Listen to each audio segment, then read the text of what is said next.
Alrighty, welcome back everyone. We just talked about some of the tiers as we head into the 2025 season. Wanted to give a quick idea of what, at least for 200 days from when we play, wanted to give you an idea of where I stood on all those teams. But let's get into the offseason hot takes. There's a lot of different things that are going to unfold this offseason, and a couple of things that we'll dip into the season for, because I have a couple of ones that I just wanted to get off my chest more than anything else. But let's go ahead and jump into this thing, and the first one is a good thing. I do think the NFL and the CFP will work together on scheduling in 2025. I do think there will be a reality where they come into a room. It sounds like they already are meeting in some capacity, whether it's Roger Goodell or just people in the NFL that are meeting with CFP representatives to figure out this issue, because it is an issue. It's not necessarily ideal. It was one of those things where I had the CFP game on the main TV, I had the NFL on the side TV, but I wanted to watch both games. I very much wanted to take part in both games, and I think the solution is relatively easy, if I'm being totally honest. I think it's one of those things that if it doesn't happen, it's probably because a couple of egos in the room got a little bit too big. But at the end of the day, I do think the reality is if you're going to play it on the Friday and Saturday, the CFP, and you want to play the NFL on Saturday and Sunday, why not just do CFP gets 2 games on Friday? You play a little bit of a, let's say, 6 p.m. and a 9 p.m. or a 6 p.m. and an 8 p.m., what have you. And then you have a 2 on Saturday in the 4 in the 8 slot. And then the NFL gets 1 on Saturday in the 1 p.m. slot. Then they get their 3 normal slots on Saturday. That feels like a win for everyone. Now, I do think the 2 games on Friday for the CFP is not necessarily ideal. It'll be an interesting thing to kind of have to figure out. Ideally, the NFL would say, we'll just take Sunday and we'll move on with that. You guys take Saturday and we'll be more than fine. I don't think that's going to happen. So I think we're going to have to find another way forward with this, and I think it very well could be just figuring out a way for these two to kind of coexist deep into December and make sure that CFP gets the love that it very much deserves. And I think the NFL is on board with that. I think they fully understand that it helps them just about as much as it helps college football, because you get to see these guys on big-time stages. You get to see guys that are going to play at your place, and they're going to bring the money right to you.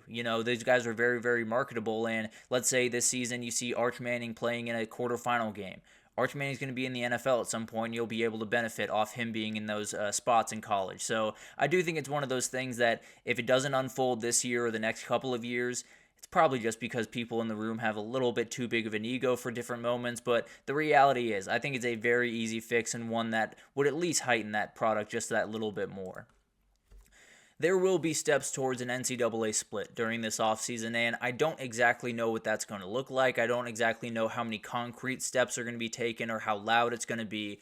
What I can say is, coming out of those Big Ten and SEC meetings, we will know a lot of different things, and a lot of them won't be great. I'll be totally honest. There are going to be things in there that make us upset. There's going to be things in there that make us worried that the entire sport is going to change very quickly, and it probably is, if I'm being totally honest with you. I've talked about it a million times on here, so I won't waste too much time, but the NCAA is not equipped to cover college football anymore. They just aren't. They're fully equipped to cover all the other sports under the NCAA umbrella. They can't do it with college football. It has gotten way too big. There's way too much money, and there's way too much different interests involved, where the NCAA just can't keep up anymore. You have to have someone else governing this thing.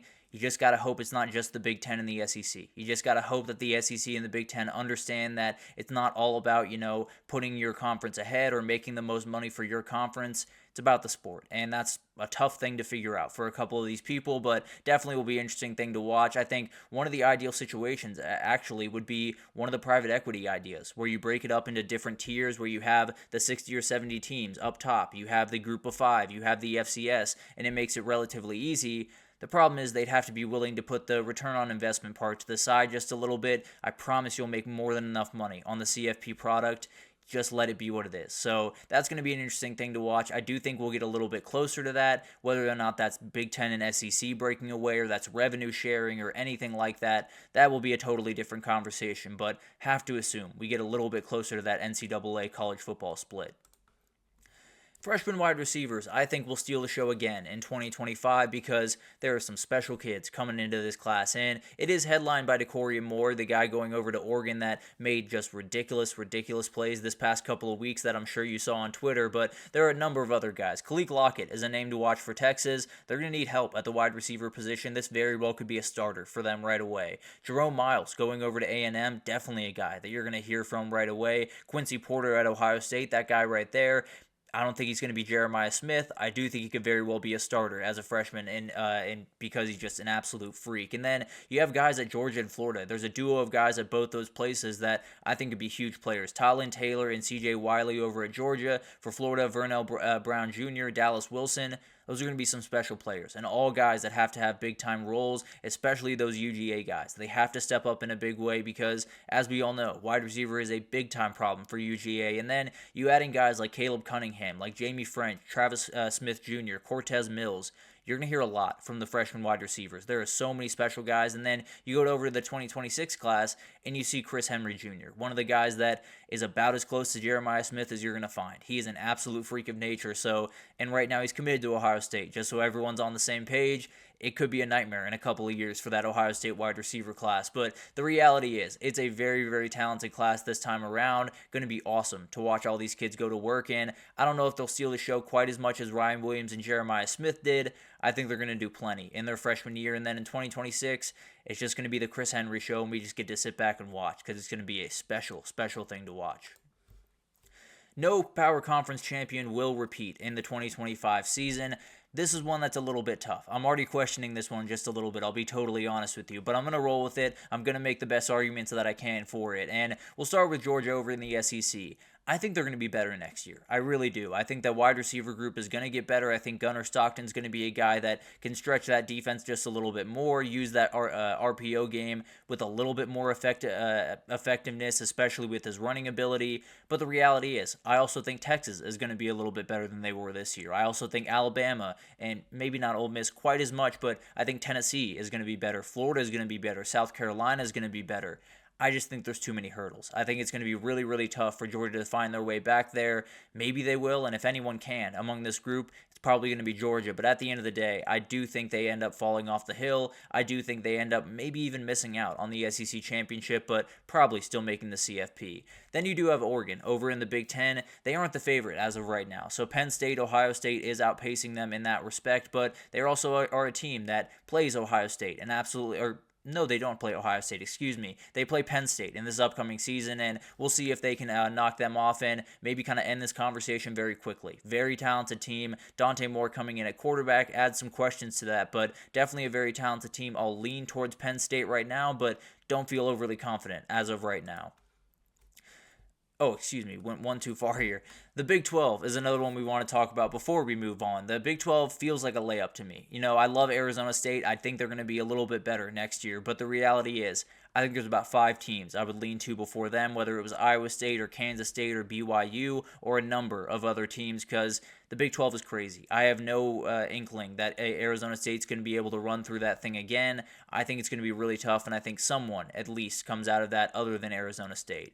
Then you do have the ACC. This one's tough because I think Clemson's going to be the best team in the conference by a fairly nice margin. That being said, I also look at Miami and SMU and Louisville and a ton of other teams that could at least poke holes in this Clemson team, and I can't feel overly confident in this Clemson team until I see them on the football field in 2025. So I'll lean towards this is going to happen. I'll lean towards the no power conference champions will repeat in 2025. I think there's too much parity in this sport. I think it's going to be all over the place, and although Clemson makes me a little bit nervous, I'll be totally honest, I think they miss out, and I think a lot of different teams get to the top of the mountaintop this year. I do think we get a Big Ten SEC championship, and I think it's something that we all wanted this past season, but didn't quite get that with a couple of teams falling out. But it's going to be awesome to watch this unfold because the reality is marbles all at the center of the table for the supremacy in the sport. That is what they're fighting for, and that's what they've been fighting for the past about 10 years. The SEC has come out on top in the last about 8 before the last 2 because the Big Ten has taken over at the top, and it's going to be really interesting to watch that unfold. Maybe we'll get a Big Ten title with Penn State, Ohio State, or Texas, Georgia. Maybe we'll get some variation of that. I have to assume that a lot of people, when they're thinking of this, think either Penn State, Georgia, Penn State, Texas, or Ohio State, Georgia, Ohio State, Texas. So it's going to be awesome to watch this unfold. Now, the CFP could create some issues with the formatting because Clemson, Notre Dame, they could be teams that are in better spots or in a spot where they're playing on a side of the bracket that doesn't have a very tough SEC team or doesn't have a very tough Big Ten team, and then they can find their way to the CFP championship. So it's going to be awesome. I do think we're going to get an all SEC and Big Ten title. We could get an all SEC or an all Big Ten title. We could very well get Clemson against Notre Dame. So it's going to be all over the place. I'll lean towards we get something like Texas Ohio State or Texas Notre Dame or Texas Penn State, or who knows, Alabama Purdue. I'm just going to go crazy there. Alabama versus someone in that conference would be incredible, but I do think we get a little bit of battle for the supremacy on the biggest stage of the sport next year. And then the SEC. I will say the SEC ends the year on the top of the sport in 2026. It's a very, very tough one to do because I look over at the Big Ten and you got some really, really good teams. You got Oregon, Penn State, Ohio State leading the way, Illinois, Michigan, Indiana, a couple other teams that are really, really dangerous next year. And then you got a couple of wild cards in that conference, whether you want to talk about Nebraska or Wisconsin or a couple of teams that can make some runs. But when I look at what the SEC has, I think Texas with Arch Manning is the best team in the country going into next year. I think they very well could be coming out of next year. Georgia, I do think got the difference makers on the outside that they very badly need, and I think Kirby Smart's just not going to allow them to be quite as bad as they were this past year. Then you have Bama, Ole Miss, Tennessee, all teams that I think are going to be in the mix, and I think A&M and Florida, their ceilings are incredibly, incredibly high. So the way I look at the SEC comparative to the Big Ten, at least as of right now, the Big Ten might have those top flight teams, and when you talk about Penn State, Oregon, Ohio State, I think the SEC has the depth that you badly need. I think a team like South Carolina getting into this mix would very much help, and I just think we're going to find our way to the end of the season, and the SEC bounces back just a little bit. The Big Ten is the number 2 spot in the college football realm, and then maybe it flips right back the next year. That's the reality of the sport right now. I don't think anyone's dominating for very long, but I will say the SEC ends on top in 2026, and then we'll see what happens in 2027 and beyond, because it's going to continue to get wild. I can promise you that. But let's continue on. Let's take our third break here. And when we come back, we'll talk a little bit about the top 10 college football players returning in 2025. Very tough list to put together. No quarterbacks on this list, so it's going to be an interesting one. But we'll break it down right after this, so stick with us.